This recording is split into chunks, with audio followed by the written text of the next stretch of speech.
Hey, what's up, everyone? Welcome to the Ninja Warrior podcast. Tonight, we are going to be covering the fourth part of the semifinals. Yeah, that's about it. Yep, if you guys are wondering, as of recording this, Vegas Part 1 has aired, and David has watched it. Neil, me, and John haven't, so yeah, we're not covering that tonight, but we will be covering it later on. Yep, if you guys didn't see my mostly community post, I'll quickly fill you guys in. The plan is to do stage 1 next week, all in full, both episodes, and then do the entirety of stages 2 and 3 all in one episode the week after. So that's the plan with the rest of the season, and that's why this is going so well instead of it being next 2 episodes like last time. Yep.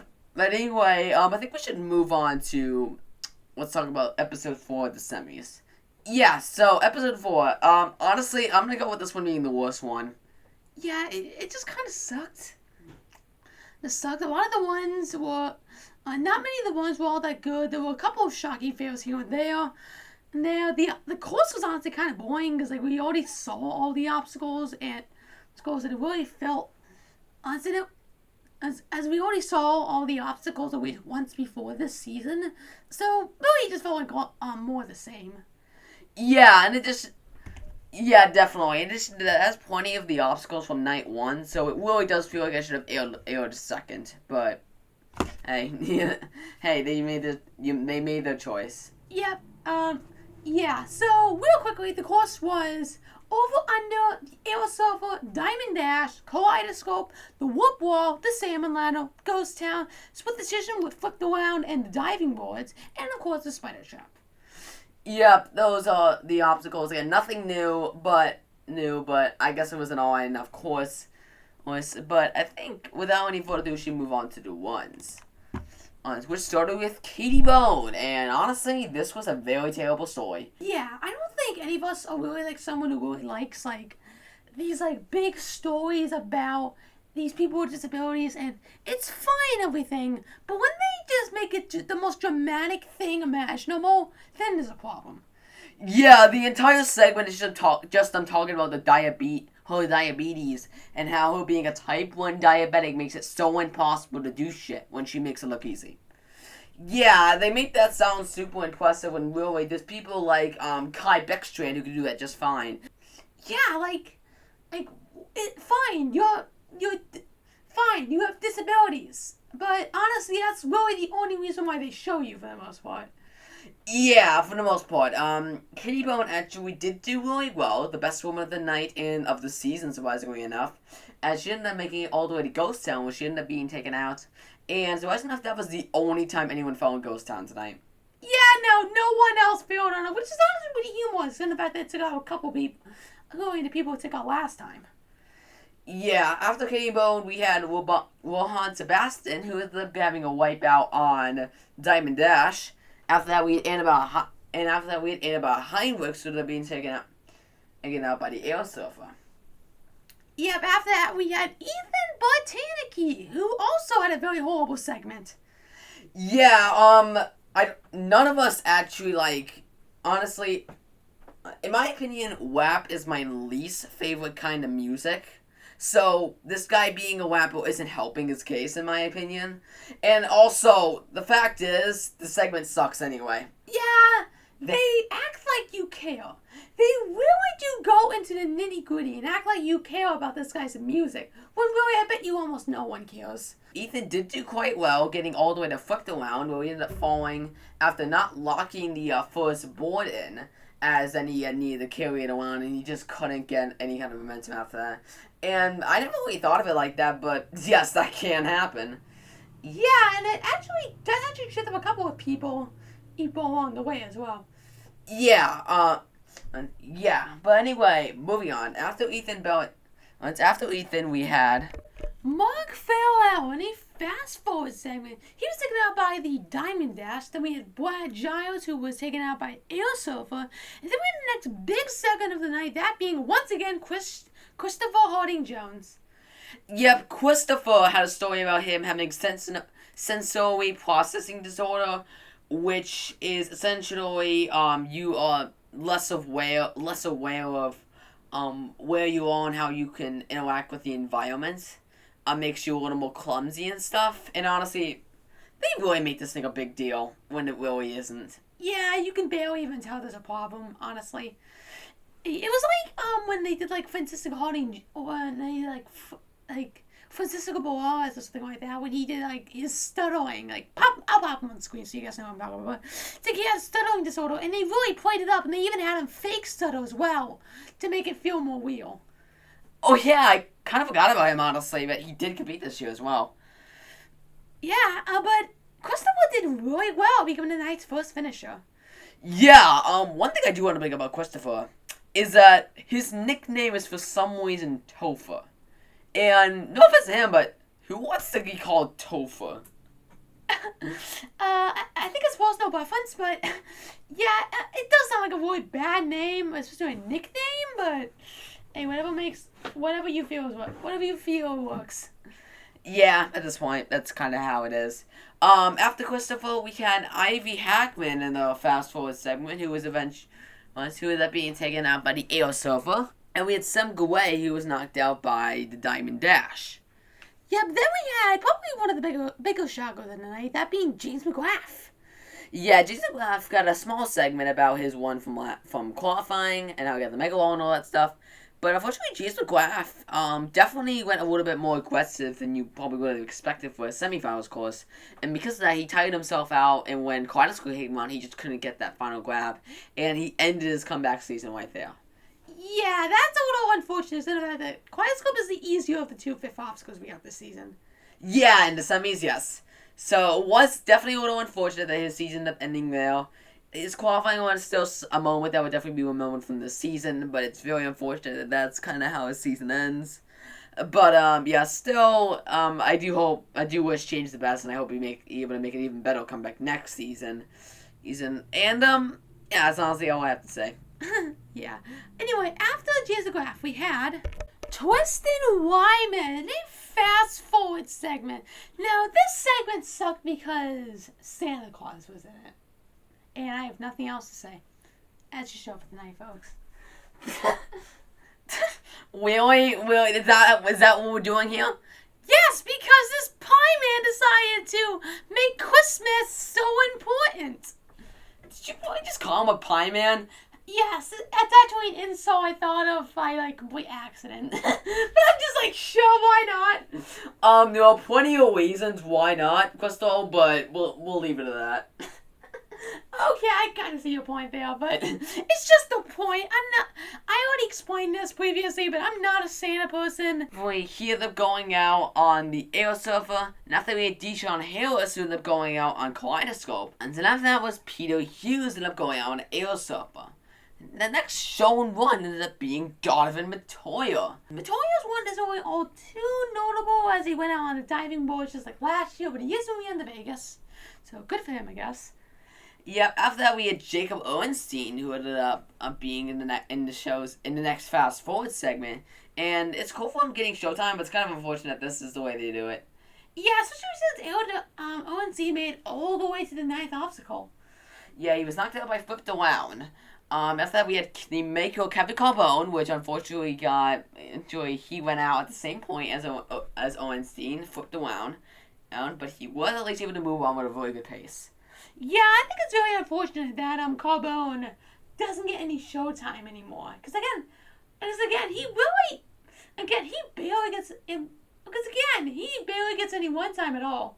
Yeah, he got shown during stage 2 of AW 13, but before that, his last shown one was semifinals of AW 11 where he made the Power Tower to Jeschel. So there they had to show him. Yeah, Carbone he's going to, I really wish he got spotlight, but he just never does because I guess he's just not notable enough. I don't know. Yeah, I mean, Carbone's someone who really just deserves a spotlight, but yet the fact that he doesn't get that is really annoying. Yeah, but anyway, after Carbone, we had Norlie Nate Hansen, who had a pretty strong one and ended up being the nice next finisher. Yep, he got the second fastest time of the night, meaning he moved on to the Power Tower. However, we're going to cover that later, as obviously that comes at the end of the night. Yep, after him we had Mark Anticua in a fast forward segment. I probably mispronounced that. But anyway, he ended up going on AO Silver, and then we had another one of the bigger shockers, that being Isaiah Wakeham. Yep, he unfortunately went out on Kaleidoscope, which was unfortunately also the fate for Isabella Wakeham, his sister.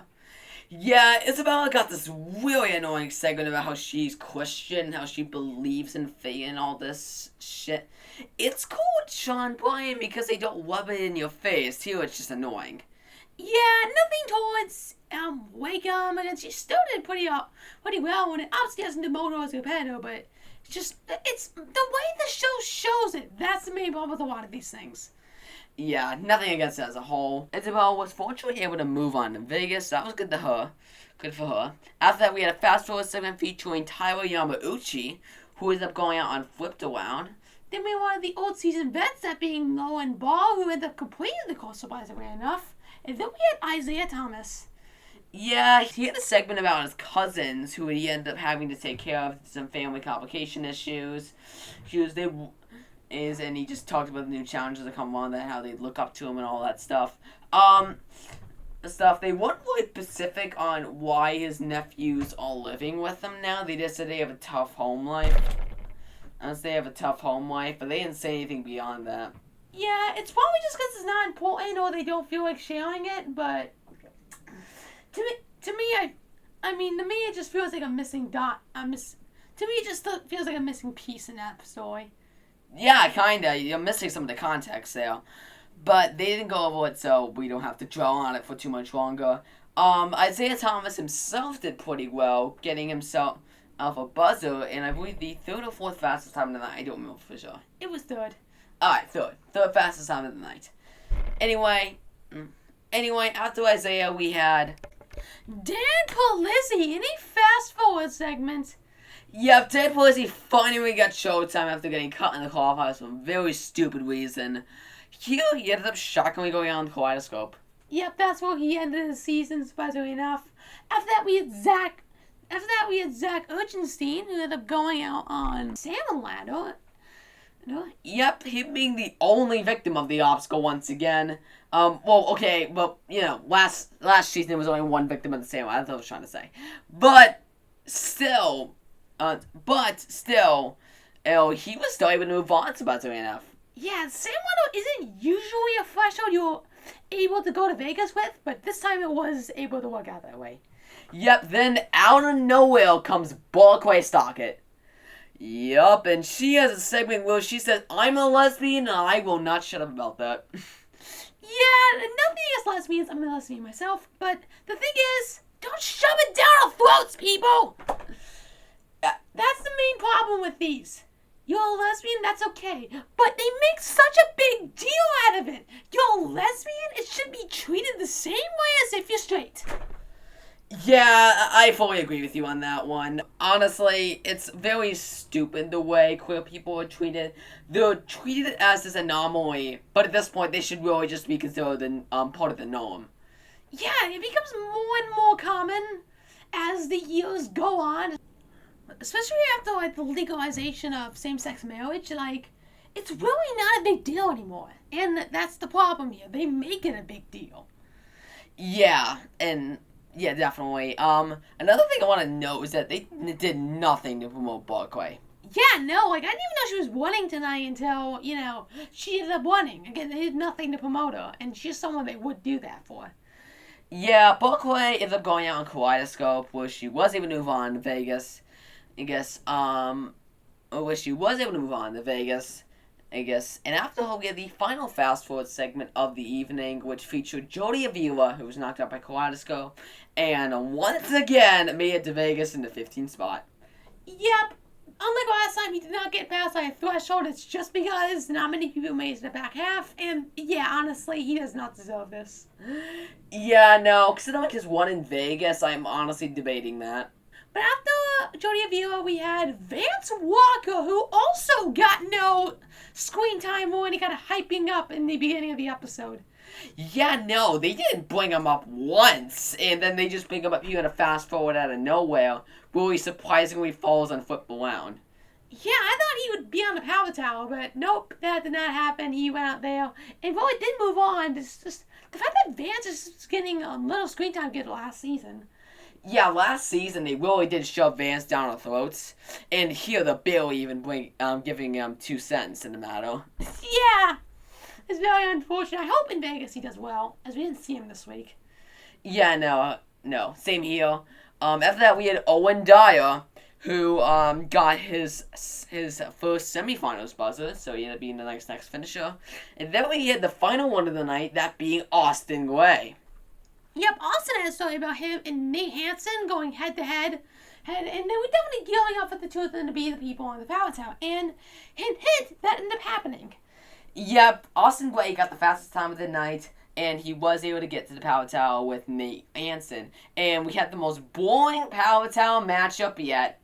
Yeah, this was not even a contest because Austin, he was ahead the entire time, so after Nate made him miss some of the ropes, but then Austin all of a sudden falls on a cliffhanger. A cliffhanger that's way easier than the one on stage 3. And the one on stage 3 has been made pretty easy as of late, too. Yeah, so definitely speaking, the cliffhanger is something I really do want to bring up in like a solo discussion video, especially after that women's top 5 one did really well. Like, it's really encouraged me to do more of those.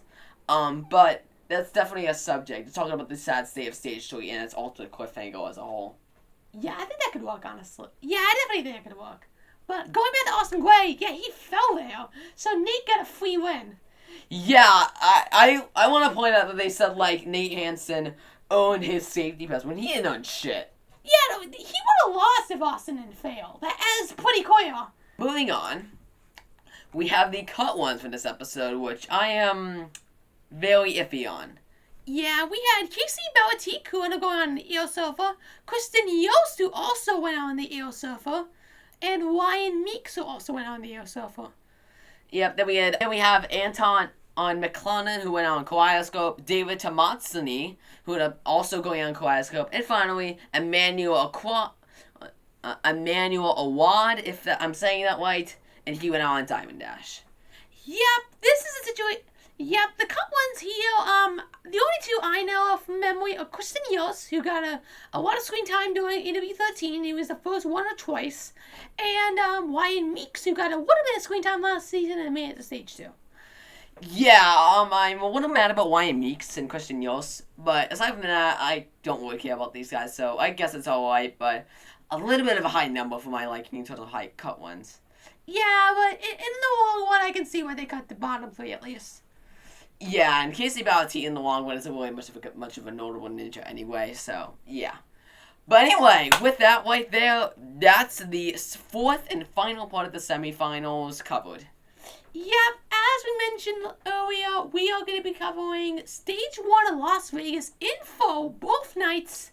It's next week's episode. Yep, that episode will be covering we'll be covering all of Stage 1, but won't be covering any of Stage 2, even though some of Stage 2 will be shown in that second Stage 1 episode. However, all of Stage 2, along with Stage 3, if we do end up making it there, which we should, honestly. Yeah, honestly, pretty exciting. I'm really glad we're finally able to wrap up with AW14 coverage.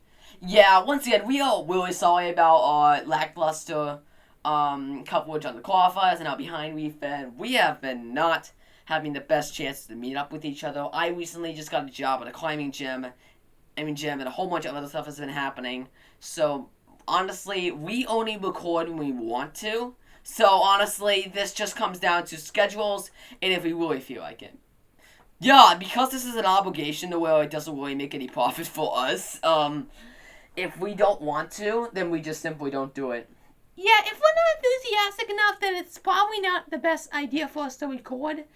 And we're not obviously going to force ourselves to do it because that really wouldn't make a good video. Yep, so anyway, thanks for watching, everyone. Once again, next time we are covering all of Stage 1. And yeah, that's quite exciting, because that's the first part of Stage 1 that I recently saw. Not revealing anything. So in the first part of Stage 1, not revealing anything to you two, or anyone who hasn't watched it yet. Anyone who hasn't watched it yet was really good, aside from a couple of things. Alright, but anyway, we'll see you guys next time for that. Peace.